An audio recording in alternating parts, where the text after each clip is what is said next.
Well, I was going to start with a brief introduction of the pack, but I don't think for this audience that is necessary. I think you are all very familiar with the pack. Um, yeah, and I think you're all also very familiar with Patty. But I am very happy that you're willing to do this, and I'm really looking forward to this session. So I have my notebook to just try and learn as much as I can. So wonderful that you can lead this session. Oh, did I? Oh, and Katie is having some IT problems, so we'll have Okay. one more Okay. participant joining hopefully soon. Um, So I I'll go think ahead and without share. further ado, I'll just, yeah, the floor is yours, Okay. Patty. Okay. I will share my screen and we will be going back and forth in screens. So, so uh, technology, we're working around it instead of using it. So, yeah. This session. So I'm Patty Spears. I'm an advocate, and I've been talking about communication and science, and talking to audiences, public, and everybody about science for a long time. I think it's been like my platform for quite a while. And so I've done a lot of trainings on it and thing. And one of the things that we can do and that scientists can really do is really engage that broader audience through lay abstracts or lay writings about their research. You learned about communicating orally your research last week, but this week it's about how do you write that down and get it out there in plain language. And there's a lot of things out there and a lot of resources out there. And so what I have to start with is a demonstration of what I do when I get an abstract and how I make it more lay friendly. And then we'll split out into groups or just do it as a group and let Frank and Naomi help. But how do you edit a lay abstract and actually do one, and then come back and see what your experience is. So just to start out, I've made, as I work at University of North Carolina, so it's Carolina colors. But I also have it in pink for Komen. But lay abstracts are really important. This is where you can really tell the story about your research. Why is it important to patients? What question are you answering? Why do you think it will succeed? And then most important is how it will really ultimately improve patient lives. And so, what you need to know when you do this is really to think about your audience. What are you writing the lay abstract for? Is it for a funder? Then you're probably going to have a patient or patient advocate reader. Also, if it's for a nonprofit funder, they might use their lay abstract to go get more donations and use it for their donors, things like that. Are you doing it for a newsletter? Are you doing it for a newspaper? What are you doing it for? And really know what your audience is, and really to avoid jargon that's specific for you and your group. But jargon is actually like very specific to very specific groups. So jargon is really hard. Long sentences are really hard. And then you have to organize and filter. Sometimes, like, we last week you went from 60 seconds to 30 seconds to 15, and that's filtering, right? So you start out with a bunch of stuff, and it's like, they really don't need to know this. So sometimes I just did a consent form and they went into the whole mechanism of this drug, and I just highlighted the whole thing and said, I really don't need to know that. But I do need to know it's specific. And I just kind of rewrote it. But it's like you need to really, filter things as you go. Some other things to keep in mind is complete sentences, appropriate punctuation and grammar, which I had two misspellings on this sheet. So, I finally fixed them, I think. I think I got them all. But, I think that's really important when patients read something. If something's misspelled or the grammar is wrong, I mean, it sticks with them forever and I can't get them off of there. So really be careful about that if a patient is going to read your writing. And write about impact. We really like to know about impact, but there's a way to write about impact. Be precise and specific. Never use the word impact or outcome. Use what it actually is. Like, it is going to make the drug safer because it's targeted and will have less side effects. Or, it will be an oral drug, will be cheaper. Don't just say it will have an impact on patients, because it really doesn't tell me anything. So really knowing what the impact is and being able to say it is really important in a document that you do in the lay abstract. And then here I've got my favorite places. So hopefully you'll get this presentation. I will be using the demonstration uses Hemingway and the NCI dictionary. This MRCT glossary is new, so they're getting new words all the time. So I started putting that on there because they're getting words, but they're really clinical trial oriented. NCI is all terms. Michigan, I think, has more clinical terms as well, but might have more research. There's not a lot of basic research out there, but you can find it. And then these are some plain language resources. So I'm going to stop sharing and then reshare. And then I'm going to play the video. So I did this video a while ago. So it's actually in an older Word document, but I think you'll get the point. I'll share my sound. And I think called Hemingway. Okay, so I'll start at the beginning and let me know if you. Hi, this is a recording of what I do as a patient advocate when I receive an abstract from a scientist who wants to make it more lay friendly and more for the public. So when I first get an abstract, what I do is I copy and paste it into a website called Hemingway.app. So I will copy this abstract that I received. I go to this website called HemingwayApp.com. And this is the first screen that you'll see. All you do is select everything and delete it, and then paste your abstract into the spot there. And what this site does is it will give you a readability score. So it'll give you a grade level that it thinks that the abstract is at, and this is pretty high at grade 16. But what it also does is it highlights those sentences that are really hard to read, and those are in red, and even those that are a little bit hard to read in yellow, and what you're really aiming for is white. So what we'd like to see is this this abstract being all white and yellow. It also highlights specific words that aren't needed or in passive tense, and so doesn't like adverbs, doesn't like passive voice, so it will point all those out to you as well. So this is kind of where I start. You can also start in the Word document. When you select it, you can go to the Review tab and go to the Spelling and Grammar. And this will also give you a reading score, grade level. And so it gives you the grade level of 17. And it also gives you a reading ease, which the higher, the better, the easier to read. So this is pretty hard at 7.9. I usually aim for about 50 or so.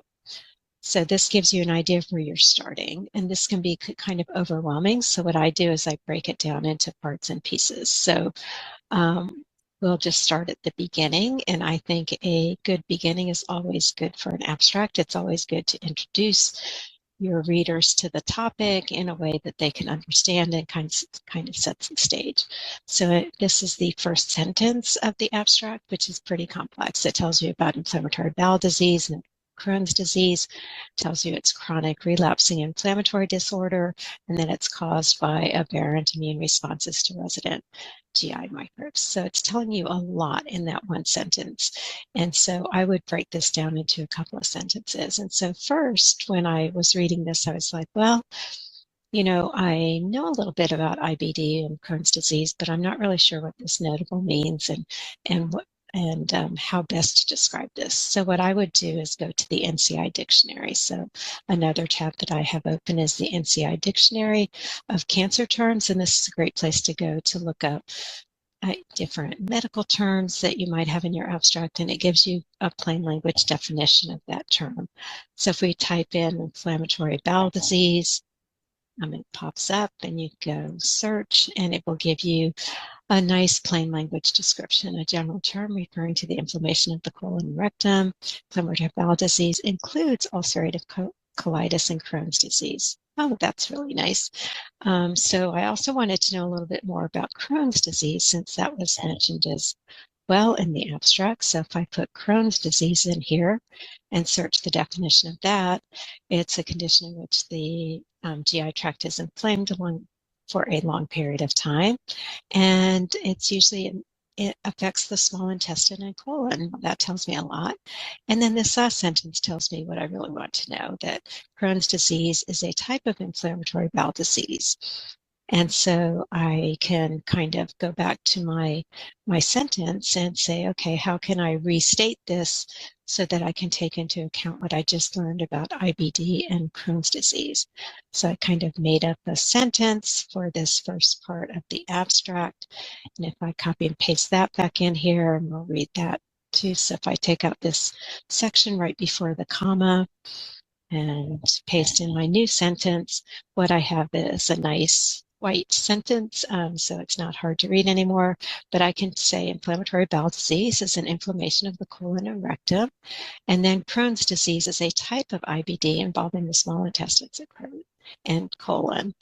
And then I can tell them about the chronic and relapsing part of these diseases. And so to do that, I would just start a new sentence. And also, if I want to kind of say, okay, well, we're using some words here like chronic and relapsing, and are those words that we really want to use in a plain language abstract? So if I go here, I can say chronic and relapsing. If I highlight it, I'm back at my review tab, and I use the thesaurus a lot. I go to the thesaurus. It'll give you kind of like, just some prompts of some terms that you might use. And, if you go to relapsing, you can do the same thing. You can say, okay, what can I say about that in plain language? So what I came up with, I thought this next part of the sentence is kind of two statements. So just doing the chronic and relapsing, how can I restate that with using more plain language? So after I see my thesaurus, I kind of come back to my statement, and I came up with this new sentence, and I will put that in here for the chronic and relapsing disorders, and use my new sentence and put it in there, and put a period at the end here. And what I came up with is IBD can last a long time and can come back often. So that's a little bit more descriptive rather than using words that might be a little jargony. And then if we look at the next part of the sentence, it's a whole nother concept. And, one of the words in there that you can see that you might not want to use in a plain language abstract is aberrant. So you can come back to your thesaurus and look that up and kind of see what you can get there, and then say, well, how can I restate that part of the sentence so that it makes more sense too? So what I came up with is this sentence here, and if I copy and paste it into here, and kind of replace that last quote with this, then I come up with these diseases are caused by abnormal immune responses to resident gastrointestinal microbes. We can still make that better probably, but I think it's a great start. And as you can see, we've gone from the higher grade level down to grade 7 for this part of the abstract. And so I can show you what the edited abstract looks like in Hemingway, just to give you an idea of how you can improve it. And as you can remember, our initial abstract had a lot of red sentences and was at the grade level of 16. And if we put our new abstract in here, we have much more white and yellow in there. We still have one red sentence. Probably do better, but we're at a grade 10. So we're doing much, much better. There's still a lot more that we can probably change, like require, utilization. I usually use, things like that. So there's still some improvements that can be done, but I think it's doing pretty well. And if we put it in the, do the word spelling and grammar, ignore some of these passive voices.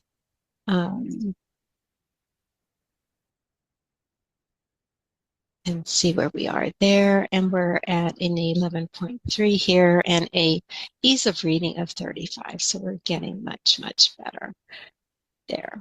So this is how I take a complicated abstract and try to make it more lay and public friendly.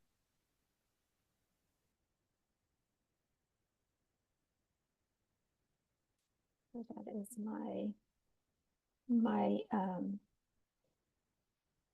my demo that I did quite a few years ago, or a couple of years ago.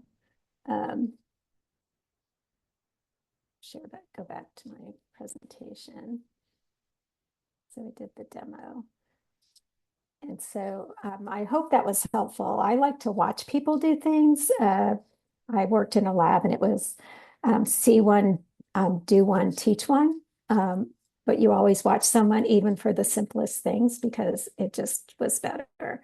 And like I said on the video, and I just did the first part of it, and I tend to keep the lay abstracts like in the context of what the writer kind of intended. I don't completely rearrange things unless it's really bad, but just kind of making it their voice and their thing, but a little bit more lay friendly. I did a class a long time ago. This was 2017, probably at UNC, and they submitted abstracts. And it was really funny because there were clear, different starts to each of the abstracts. And there were some that were very clear, it's not in presentation mode. That's why it was funny. So some were very clear. So the composition of a cancer tumor is like a jar of Skittles. And this was a detection method that could detect all the different flavors. Like when you put them all in your mouth together, you can't distinguish the flavors, but if you can detect each one individually, you get a lot more information. Thought it was clever. And then keeping our DNA happy and cozy is a very good thing. Medications for cancer treatment cause serious effects, including irreversible heart damage. I thought that was a great start.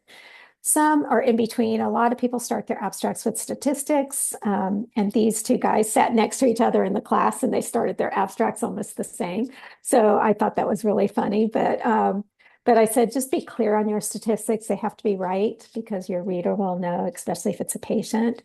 And then some just go right into really detailed stuff right off the bat. And it's really hard to get into why are you doing this and what's going on. So your opening is really, really important. And this whole abstract was just really, really nice. It was just a good demonstration of what was going on. So I thought this was a really good one. And so this is kind of how I do my analysis of things. If I see something, I analyze it for, hey, are there long sentences? A three-row sentence is much too long. If there's commas in it, it's much too long. If it says several things at one time, it's too long. And then I pick out the jargony words, like what are the words that I don't want to use? I don't want to use resection. I don't want to use adjuvant. Nobody says adjuvant in my world, ever says adjuvant, ever. And recurrent usually comes back, metastatic, spread to other parts of the body. There's lots of other things that you can use. So I can rewrite it in a different way. And so when I go back and my Hemingway thing, I just like to look at it and see, did I do a good job or not? And so on this one, it was pretty easy to do it. Some are not this easy. I'll show you a hard one as well. But also I think, AI is beginning to become very prominent. And so I work on a lot of different lay summaries and things like that. And sometimes just getting started is hard, right? So, I can put this abstract into, we have it at UNC, we have Copilot that's behind the data protection wall. So I've been using that one. And I think if somebody said, if you have an AI like Copilot or ChatGPT that's subscription through your institution, it's much better than using a free version online and much safer. But it also gives you different answers. The free ones online, somebody said was really bad, but when he went inside his institution, it was so much better. So I think that, choosing your AI partner is really important, but being at an institution and being so afraid of data getting out, I use the one within the UNC walls. So I pasted my thing in, and then it asks you different questions like, would you like me to make it even simpler? Would you like me to put it in a PowerPoint? Would you like me to, do whatever? I mean, it's really kind of interesting. So, this is kind of this same version. So the original, then me, and then the two versions that came from Copilot, which are very similar to what I kind of said. So they're very similar, and they got by the second rendition, it got down to 8th grade level.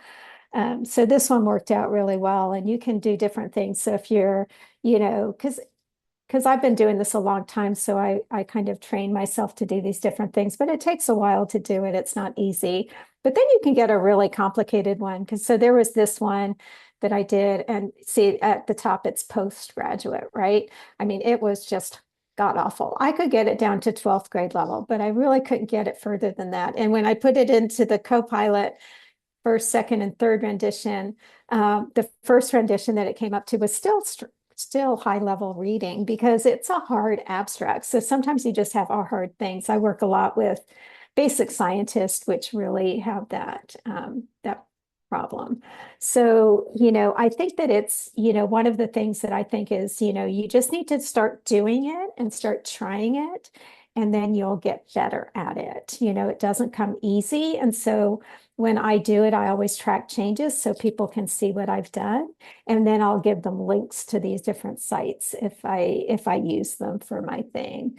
So I don't know if anybody else joined, or if we should break out, or let some people do some editing, or I'll stop sharing, but we can break up into groups, or into a big group and do a sample abstract, and do the taping into copying and pasting into Hemingway and looking at it using dictionary and any other resources. And I have this as well as some sample abstracts to use, or you can use your own abstract if you've got one. And you can start playing around with it in a small group, or I don't know how many we have for breakouts. So I'll stop sharing. And I had copied and pasted a link to the document with these links into there, but I think Katrina retyped it in. So yeah. I think there are a few people, but I'm thinking, should we perhaps stay in the main room and do a joint exercise, if that works, Patty? Yeah, that would be great. So if one of the people attending want to, so when I did it, we shared a screen and did one in real time, but it would be nice if someone else did it besides me and tested doing it, and sharing a screen and looking at it. The problem is we can't share the whole desktop, but we can definitely share the screen and see the different, how to edit an abstract for this document. So I don't know if you want me to do it or if somebody wants to volunteer. I don't know if anyone wants to. Let me see if I've got my document up. I See, have I an need to, abstract that I'm sure could be much, much improved. So I'm happy if you want. to put that one in. Hold on. I will just grab that one. And I will open your documents. So Yeah, because I grabbed one of Amy's abstracts, actually. always a backup plan. Okay. Well, I went online and just grabbed some abstracts that might be, pertinent. So it's one of Dan's first author, but Amy's on there. Right. One of those is on there. Shall I open Hemingway and just put my abstract in there? Yeah, put your abstract in Hemingway and share that. Because if you're in the browser, I think you can go from tab to tab, and we can still see it and you can have your document on your desktop. Yeah, I'm sure I can put it in there. Yeah. Okay. Oh, it's a lot of red, but I was expecting that, so it's not too traumatic. But hold on a second. I will share my screen. It's always shocking when you put something in there and you go, but then it tells you where to concentrate. So when I send an abstract in, or a document that we're doing for patients, into my health literacy expert, it's she gives me the range, like some parts are hard and some parts, like, the range of things. And this is meant for a scientific publication, so it should be grade 16, right? So Yeah.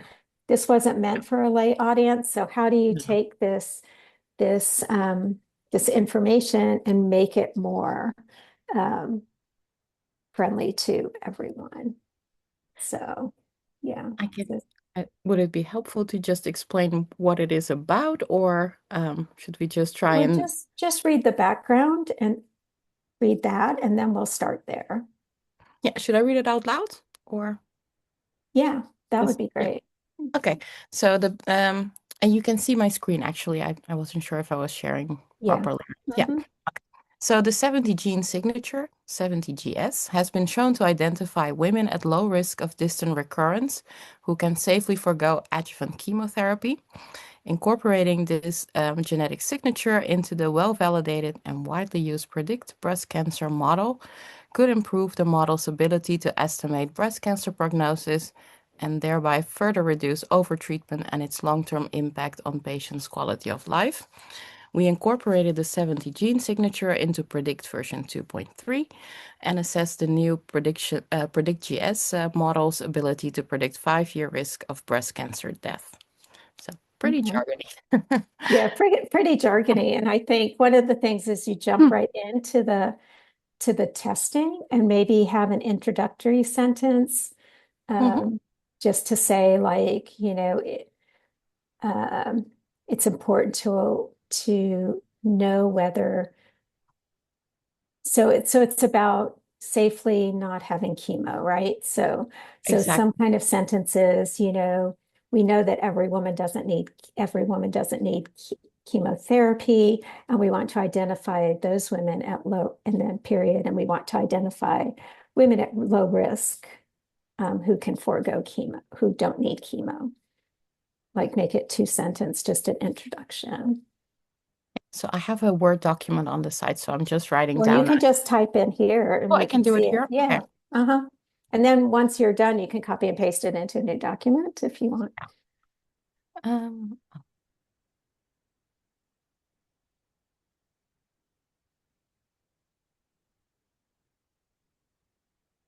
Woman with breast cancer, okay, hold on. Mhm.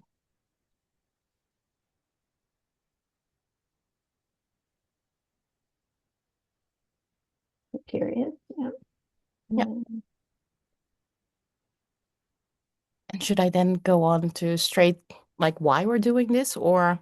yeah, like we want to identify um, women who are at low risk and do not need chemotherapy or something like that. Yeah.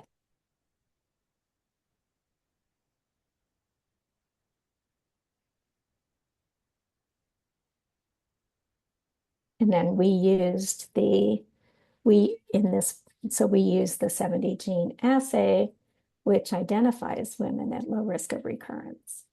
And you would change the signature for assay. Yeah. Or Hmm. test. Yeah. Or maybe test might Sometimes be, I use test, yeah. yeah, that might be easier. Yeah, 17 That test. identifies women at low risk of um,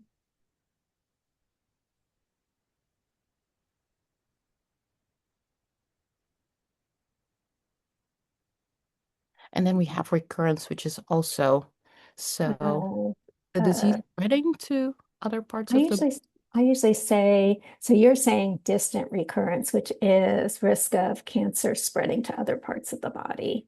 Yeah. Yeah.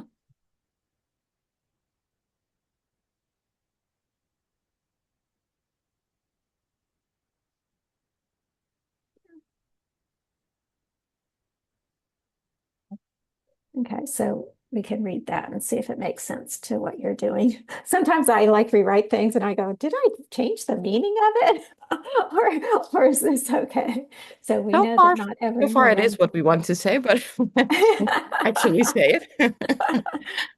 we know that not every woman with breast cancer needs chemotherapy. We want to identify women who are at low risk and do not need chemotherapy. We use the 70 gene test that identifies women at low risk of cancer spreading to other parts of their body.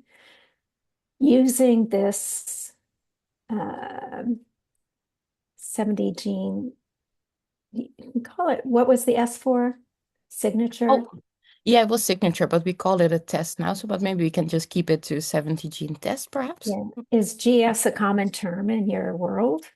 Or is it Um, just for this hmm, abstract? it is common, but we were over the word count, so we needed to keep it within 200 words. So that was kind of more of a trick to keep it. Some people but that's one of the things, making up acronyms, but then not Yeah, using them further. Like you need to use them more than a couple of times. But yeah, yeah, but you can exactly. say, up in there where you're saying the 70 gene test, you can do the 70 gene signature test and still call it the GS since you have it throughout. Might Yeah, be yeah, easier. Yeah. yeah. I see you have your hand up, Frank. Go ahead. Yes, and it's the question. There are terms like low risk. Now, part of it when you talk about like knowing your audience, I mean, a term like low risk or high risk, Yeah. um, are I think for like in an abstract, I can see it, but I can also see certain other kind of public facing materials that you're creating. Yeah. You know, low risk, like say like a term like severe. Sometimes people, they mean one thing to people who are inside, and they mean something else. So I'm just wondering here, like again, I mean, to me, low risk, it says the readability might be whatever the readability level is, but it goes beyond readability. I mean, Mhm. low and risk are both terms that are known to almost everyone. But what low risk means in terms of, particular cancer screening or whatever is, or cancer treatment is different. So, Yeah. so I'm just wondering about that. And That's a uh, great point. What would you say instead that would be more clear? Because that should be changed. well,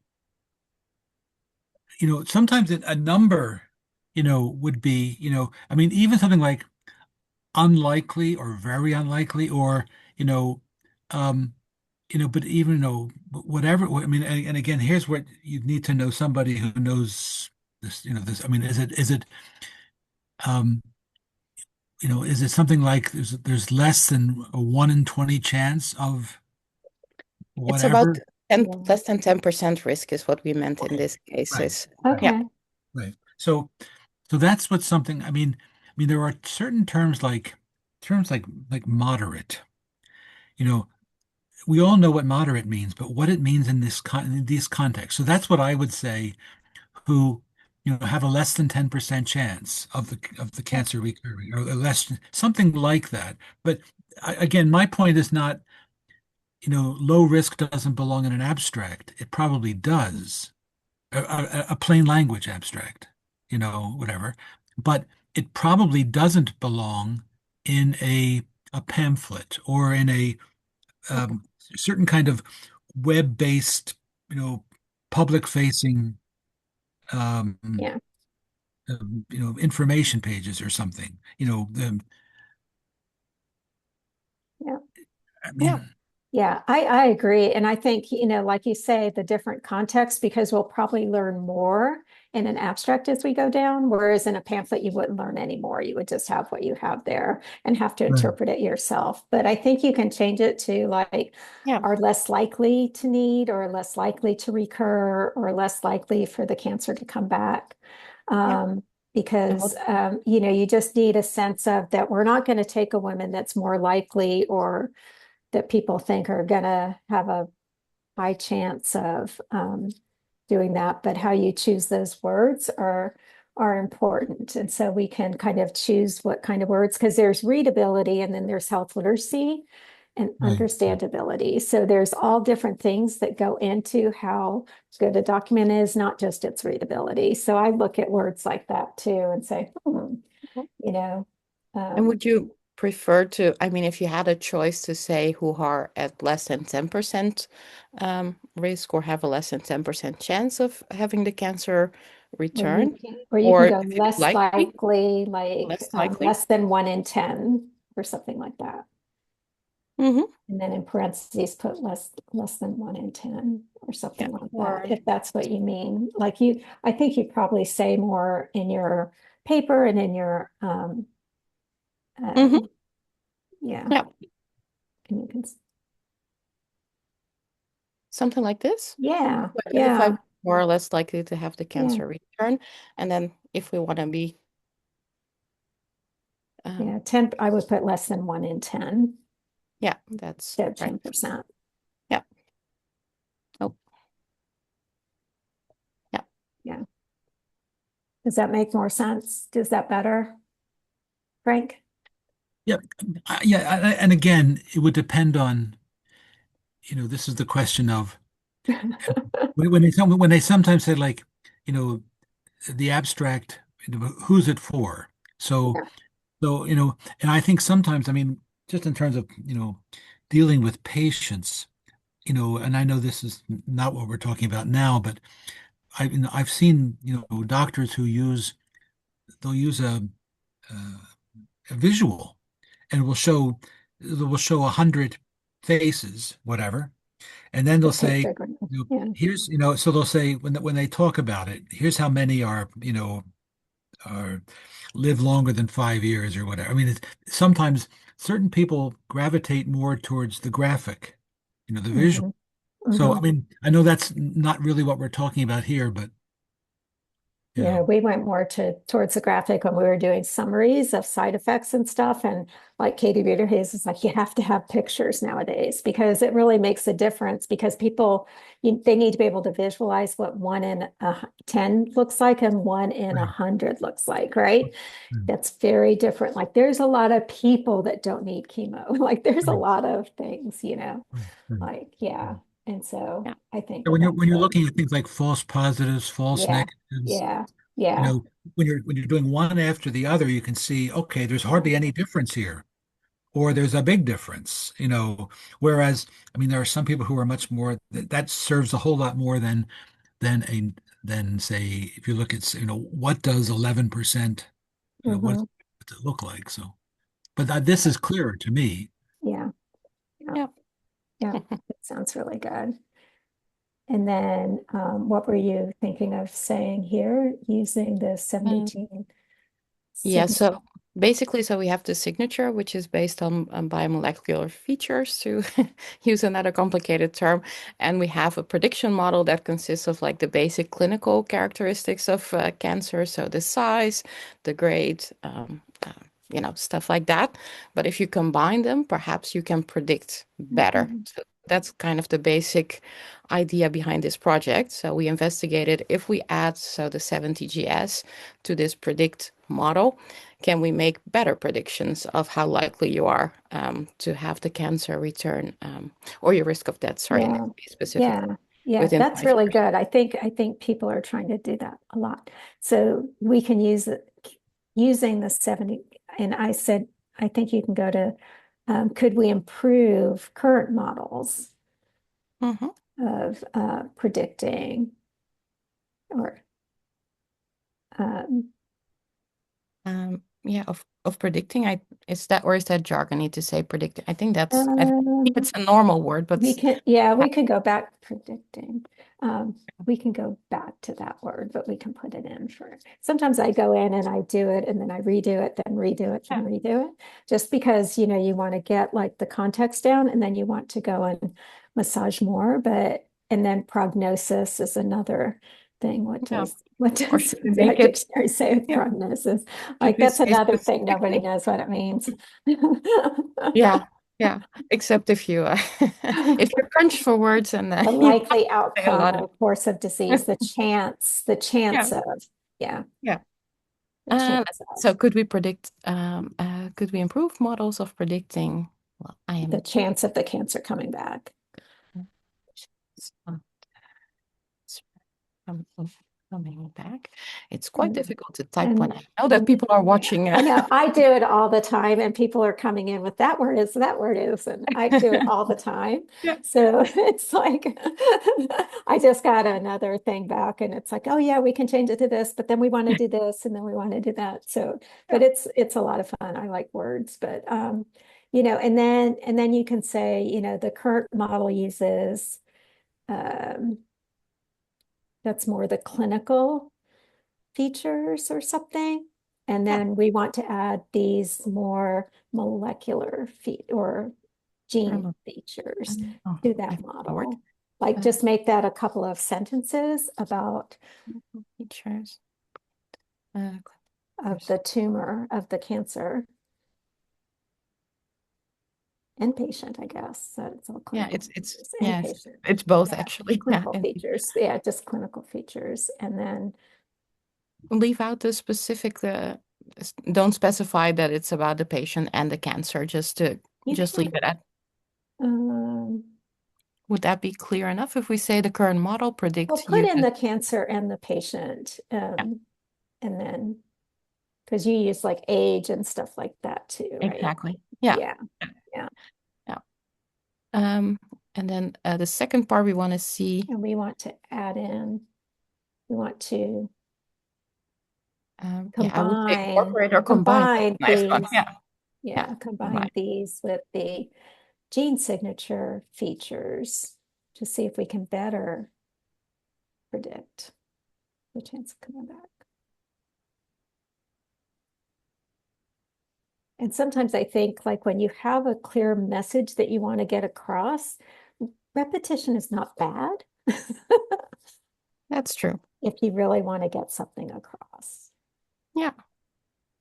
And yeah, the idea behind it is if we can better predict, we can reduce the number of patients that get unnecessary treatment and the impact that the treatment has on quality of life. So Yeah, in that sense, we could maybe prevent loss of quality of life.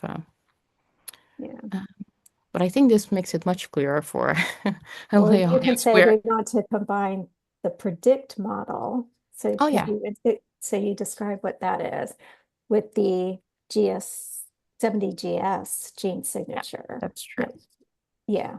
We already 70. introduced that. Yeah, with the 17 GS. To see if we can better predict the chance of the cancer coming back. Yeah. And then we can use this to reduce treatment and long-term impact on patient survival. Put that in next, something Yeah. like that. Yeah. Kind of walks people And you through. wouldn't say over treatment, right? Because that would be jargony. Like, what do we mean with Yeah. treatment? Yeah. Reduce unnecessary treatment, maybe? Unnecessary. Yes, Yeah. that would be. Kind of four syllable. I try to stay away. Unnecessary treatment and Long-term side effects. or side effects. Yeah. Yeah. That's maybe more specific as well. Yeah. Hmm. It went yellow. Let's see. You can put in quality of life, patient's quality of life, and see what comes up. Oh, yeah. Sometimes I don't like to use quality of life because that's kind of a weird term as well. Let's see, on patients. Oh, sorry, my computer seems to have, oh no, it's working again. It seemed to have frozen, but quality of life. Yeah. See, long-term Maybe treatment that they do not need. yeah, can use this to reduce. Oh, maybe I think I had an error in the sentence, so it has gone white now. Oh. I think it was because I had I think I had impact still in there. I just deleted it, so it was an illegible sentence. I think Now side you're missing effects something in there after, and it's long-term Yeah. side effects. Yeah. long-term side effects or something. and it's long-term. Side I think effects. were we gonna say impact or Side yeah, effects instead of side impact effect or something.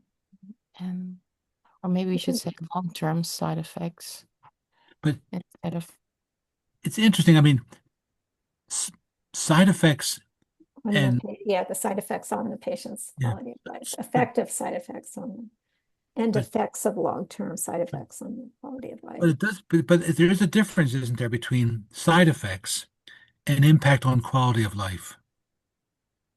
I mean, let's say side effects could be hair loss. And I mean, moderate amount of hair loss, say thinning hair, some slightly thinning hair, but which may or may not have an impact on the patient's quality Yes. of life. And there's other kind of side effects that have, minimal, if any, impact on the side. So, you know, so that's a question you would have that, they mean different things. So whichever's the more accurate term, um, I just find a term like again, we're going back to low risk, a term like side effects, you know, I always think that somebody will say something like, an injection site reaction is a side effect, and it's Mhm. transitory and it's inconsequential for most people. For most people, Yeah, but I think like side effects are different for different people and have different effects on their quality of life. Like some like hair loss, like I felt that was okay because I could put on a wig or put on a hat. Some people it's devastating, but I felt like a rash on my face was devastating, where it was like not long lasting, right? So there's all different effects, but we're talking about like in relationship to treatment. So why would you want and I mean, side effects can be even financial as well, and things because right. treatments cost money, so I think side effects is a catch-all, but still we want to make Yeah. sure that it ends up benefiting the patient and their quality of life. So less treatment, better quality of life, regardless of how many side effects you have, Okay, okay. because you have to take the darn drug. Yeah. Would it be something like we can use this to reduce the number of treatments that, oh, let me think. We can use this to reduce treatments that negatively impact patients' quality of life. Oh, Let me try that. Gives it to reduce. I mean, negatively impact could be reduce or harm. Huh. Or that, yeah. I mean, Well, and we don't want to use the word impact either, right? So we can use Yeah. this to reduce treatments that, we're saying impact on quality of Or life or effect. affect patients. We can use this to reduce Oh, treatments. that's good. Yeah. And oh, yeah, we can use a different word instead of negatively. Um, They don't like a lot of adjective adverbs, anything that yeah. qualifies anything. They say use a stronger word than instead. It's like I would think negatively affect could be replaced by reduce. we already use reduce. Okay, okay. Harm. To Or that harm. Yeah, harm Um, patients' quality no, of life without effect. well, no, I wouldn't use harm here no, just okay. because it's more of a harsh word, but it is an accurate word. Yeah, Yeah, we Okay. can use this to but reduce, to maybe possibly worse. reduce treatments that negatively affect a patient's quality of life. I like that. We can use this to, and you would add positive. Use this to possibly reduce treatments that negatively affect patients' quality of life. Yeah, Yeah, it does make it a little yeah, bit yeah. because we think we can, but So we're does it not. still make sense to you as the author?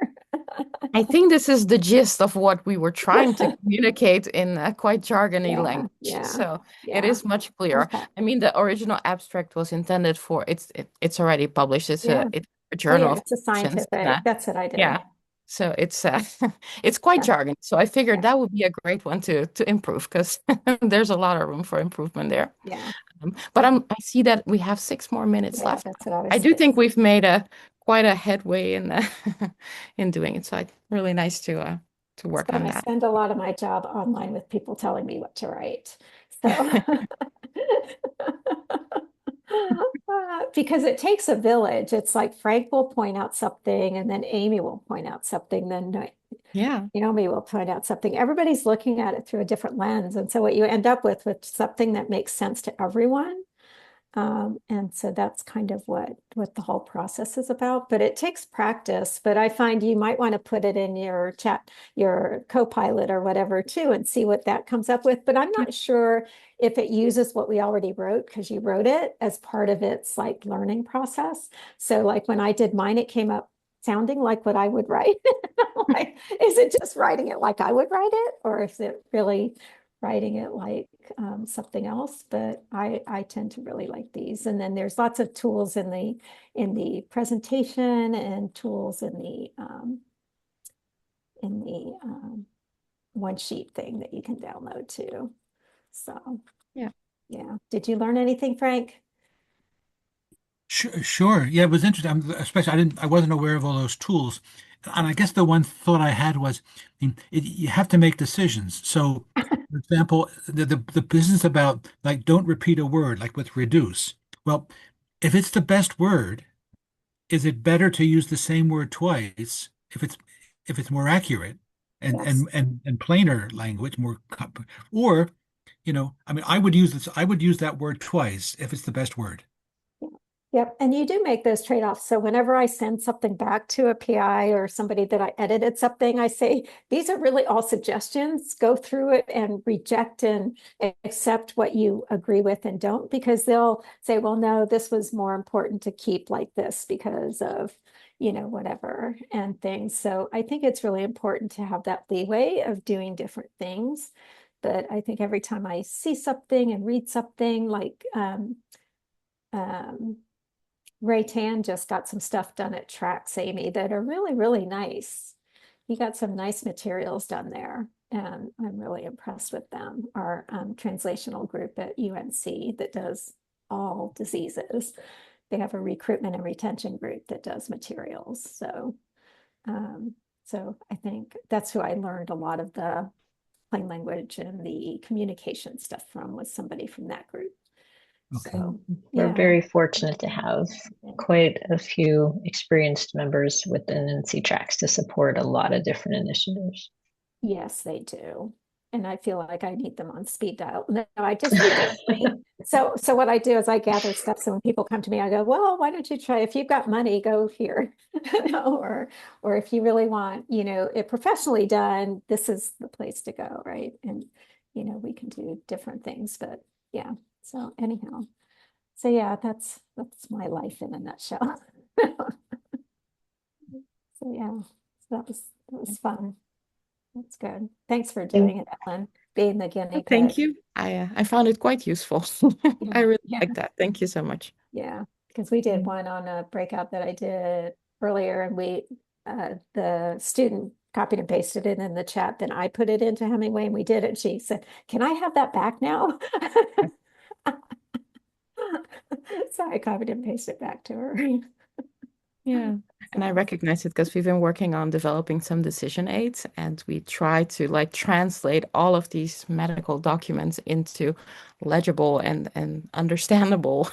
But then we had to correct ourselves because we would correct things to make them sound more correct, but that made it more difficult. And we're like, is it really necessary? Because we were basically saying the same thing, but you're so used to the jargon that it's hard to let go sometimes of specific terms. So yeah, yeah. I So, recognize the exercise in just correcting yourself as well.